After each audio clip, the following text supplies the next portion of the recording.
Bertemu kembali beralih ke perkembangan politik, semalam pengarah komunikasi Amanah Khalid Samad berkata secara dasarnya PKR dan DAP setuju dengan Grand Coalition tetapi harus diperhalusi dalam Majlis Presiden. Ahli Parlimen Shah Alam itu berkata kerjasama itu walaupun diterajui Pakatan Harapan, ia masih memerlukan sokongan kukuh parti pembangkang lain biarpun di bawah nama Pakatan Harapan Plus. Terdahulu, Presiden Amanah Muhammad Sabu dalam ucapannya memberitahu ahli bahawa Amanah bersedia memainkan peranan sebagai pihak tengah dalam usaha menyatukan kesemua parti pembangkang. Untuk bercakap mengenai perkara ini, kita bersama Timbalan Naib Chancellor Pembangunan Pelajar dan Jaringan Komiti UNICEL, Profesor Madya Dr. Hamdan Saleh. Selamat pagi, Prof. Ya, selamat pagi. Assalamualaikum, Cik Gigi. Ya, Waalaikumsalam. Prof, pertama sekali pada pandangan Prof, mengapa perlu ada Grand Coalition ini? Sekiranya sudah ada Pakatan Harapan, adakah kerana jumlah ahli parlimen dalam Pakatan Harapan itu sendiri tidak mencukupi? Okey, baik. Kalau kita lihat jumlah yang telah diwawarkan adalah 108. Namun kalau kita lihat daripada PRU sebelum ini 2018, terdapat satu cabaran besar adalah bagaimana untuk memaksimalkan kursi. Dan di sinilah bermulanya apa yang disebut semalam berkaitan dengan Grand Coalition apabila Pakatan Harapan dengan gabungan PPBM yang diketuai oleh Tun Dr. Mahathir telah berjaya menguasai kerajaan federal. Dan ini satu cabaran yang cukup besar kali ini kerana suasana sudah beza, selera pengundi juga sudah beza, profil juga sudah beza kerana kita lihat Pakatan Harapan walaupun disebut 108 bersama dengan oposisi yang lain, cabaran terkininya adalah bagaimana untuk melihat gabungan ini mampu meneraju kerana terdapat cabaran cukup besar. Pertama adalah bagaimana untuk move forward, siapa akan memimpin Grand Coalition ini. Kalau dulunya Tun Mahathir dan kemudiannya diwawarkan Datuk Seri Anwar dan kemudiannya tahun akan datang bermula 2021 yang politik yang semakin menarik dan tentunya semakin mencabar, siapa akan menguasai. Itu yang pertama. Yang kedua, bagaimana Grand Coalition ini mampu menguasai kursi-kursi luar bandar. Contohnya, kursi luar bandar ni kita ada sekitar 155, 54 kursi Felda, dan di sinilah yang mana memberi kesan kepada Pakatan Harapan waktu 2018 iaitu 15 kursi dimenangi di kawasan Felda. Adakah ini mampu diulangi? Itu yang kedua. Yang ketiga, dalam keadaan kursi majoriti Cina semakin mengurang, semakin mengecil, sekitar 24 berbanding dulu 30.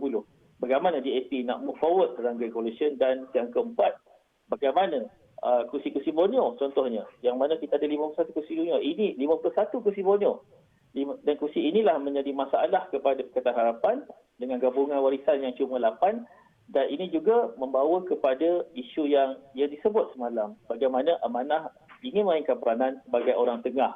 Orang tengah itu perlu ada di punya pemanisnya, perlu ada kekuatannya.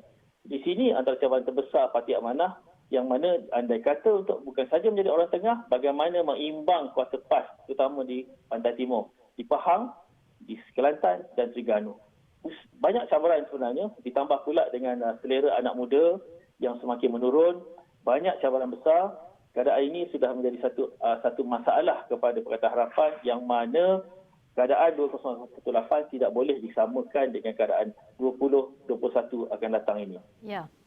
Prof, melihat adakah jumlah 108 ahli parlimen yang menolak belanjawan 2021 tempoh hari cukup untuk menubuhkan Grand Coalition? Okey, pada pandangan saya tak merasakan jumlah itu ada satu jumlah yang akan kekal. Kerana kita lihat, seperti yang saya maklumkan tadi, kursi ini adalah kursi yang pelbagai.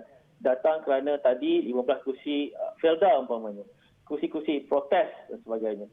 Dan kursi-kursi ini tentunya kursi-kursi yang melibatkan pengundi atas pagar yang jumlahnya tinggi dan jumlah pengundi yang turun mengundi yang melebihi 80 ke 85%.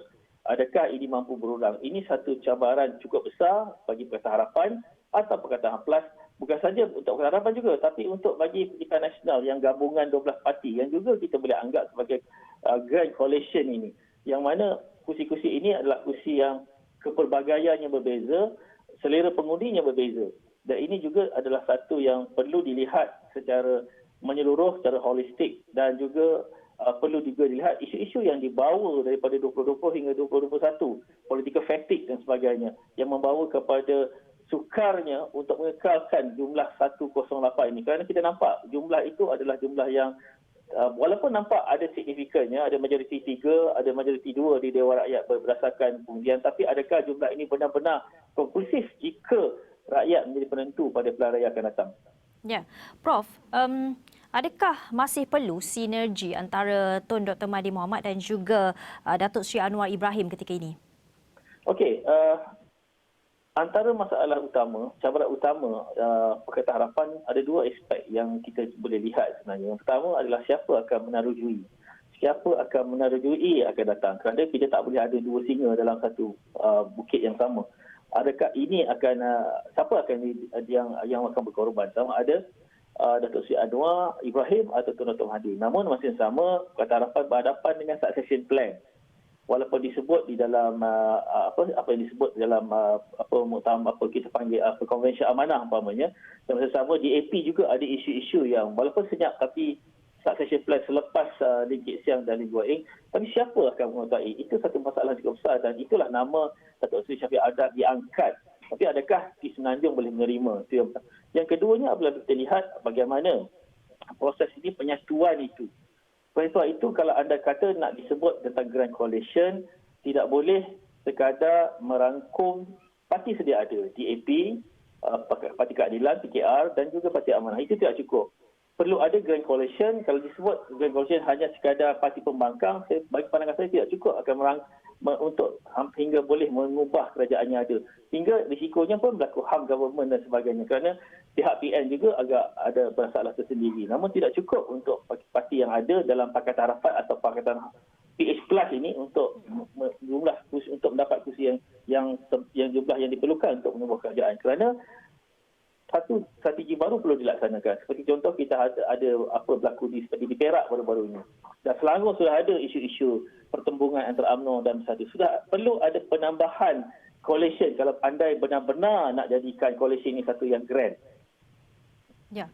Prof, Presiden Amanah Muhammad Sabu semalam juga menyebut partinya sedia menjadi peacemaker agar PH dan parti pembangkang lain boleh mencari titik kesamaan dan bekerjasama untuk PRU. Bagaimana pandangan Prof mengenai peranan Mak Sabu dalam hal ini? Okey, pandangan saya, Amanah perlu membina kekuatan daripada dalam terlebih dahulu dengan usia 5 tahun dan sudah ada impak yang tersendiri. Namun masa sama Amanah juga untuk menjadi peacemaker dan sebagainya perlu membuktikan sesuatu bahawa parti ini mampu menjadi pengganti atau penyaing kepada profiling parti yang sama macam Amanah. Bagi contoh, parti ini perlu seiring dan mampu membuktikan mereka mampu memberi impak kepada negeri di Pantai Timur umpamanya. Kerana untuk menjadi peacemaker perlu ada satu aspek yang mana perlu ada nilai tambah yang sebagainya. Kerana persepsinya berlaku kerana dalam keadaan 4 parti yang ada sekarang, mungkin ditambah warisan itu dan pejuang dan muda dan sebagainya, adakah Amanah mampu menyatukan? Itu satu cabaran besar.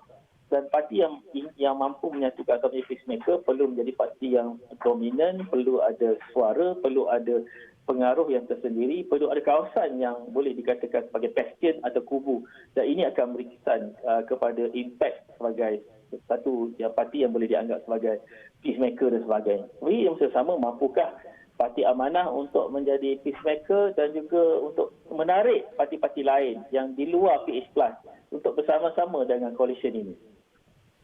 Baik, terima kasih Prof.